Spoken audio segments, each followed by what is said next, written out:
Hello everyone and welcome to the business of Indian sport. Now is RCB really worth $2 billion US dollars? Well, Lalit Modi seems to think so. He's been active on social media. It's hard to keep him away from the IPL, isn't it? Well, he thinks that RCB is worth $2 billion US dollars and Diageo, who own the franchise, are ready to make a sale. He's got hold of that. 6. Punch in the lead there. Breaking out.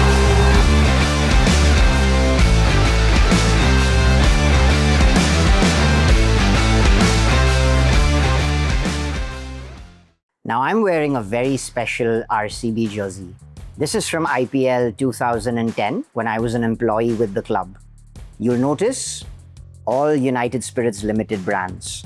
You've got White & Mackay, you've got Kingfisher beer, you've got McDowell's, and the iconic Royal Challenge whiskey logo. Now, Vijay Mallya on a podcast very recently with Raj Shamani said, the reason I bought the team was with the sole intention of promoting the Royal Challenge whiskey brand. I've heard that somewhere before. The current MD of Diageo has said the same thing. Cricket isn't our core business. Now let's take a closer look at the numbers. Now let's go all the way back to 2008. Vijay Mallya secured a winning bid of US $111.6 million for the Royal Challengers Bangalore franchise. That amounted to 446 crores at the exchange rate of 2008. Now let's go to 2021-22. That was when the new team Lucknow Super Giants came into existence and Mr. Sanjeev Goenka made a winning bid of 7,090 crore for the franchise. Now also, in that year, you would have heard of CVC Capital, a private equity firm.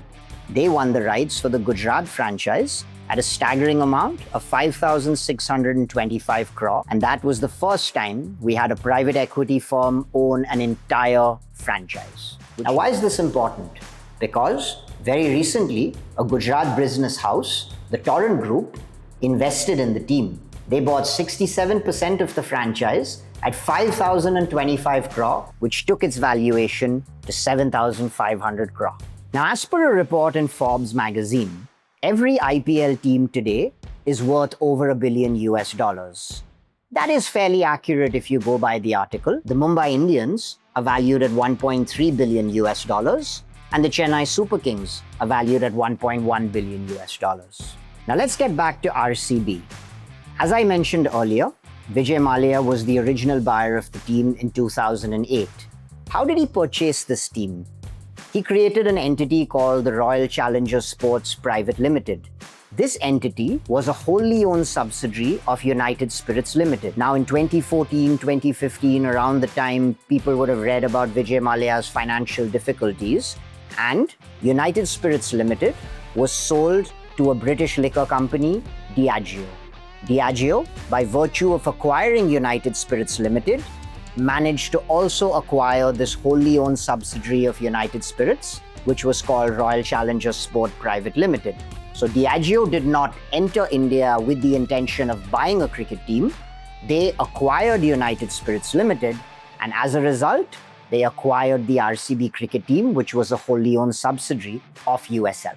Now, during that period, after Diageo acquired United Spirits Limited, were they keen to continue with this cricket team? Well, I guess we'll never know.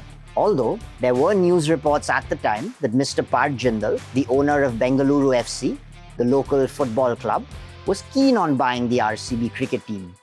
That didn't materialize, and then he went and bought the Delhi Daredevils and changed it to Delhi Capitals, and Diageo continued to operate the Royal Challengers cricket team since then. Now let's come back to the present day.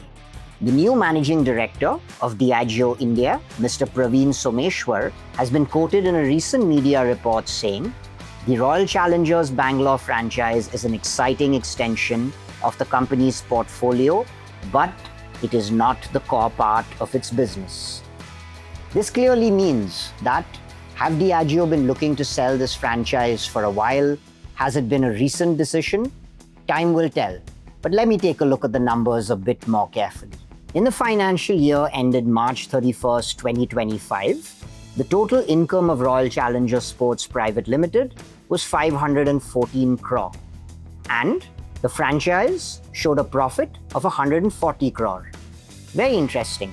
Let me go a little closer into the breakup of the income. 328 crore received from central rights, 125 crore from sponsorship, 41 crore in ticket sales, 4 crore in royalties, and another 4 crore in playoff fees. Just to remember, RCB's very successful year in 2025 took place in April and May after the books would have closed in year ending March 2025. So those numbers will look very different when the balance sheet is presented for the following year.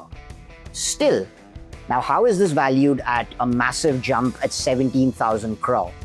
The only person who's been throwing that number around, as I said, is Mr. Lalit Modi. I'll wait for the financial experts to come back with the number and how they've arrived at the valuation, and we'll discuss it again. But it looks exciting to see who the new buyer will be and what the future holds for the franchise. Now, I won't speculate about who the potential buyer of the franchise is, but as I explained earlier, what makes this proposition very exciting is that the new buyer will get to own 100% of the franchise because the liquor company Diageo may be looking to offload the entire wholly owned subsidiary of Royal Challengers Sports Pvt. Limited. Let's see who it is. Could be Adar Poonawalla, could be Mrs. Kiran Mazumdar-Shaw, but as I said, time will tell, and I'll come back to you again when we have more information. Now that's all from the Business of Indian Sport today. Hit the like button, subscribe to the channel, and whenever you want your fix on the business of the IPL and these very exciting team valuations, you know where to come back.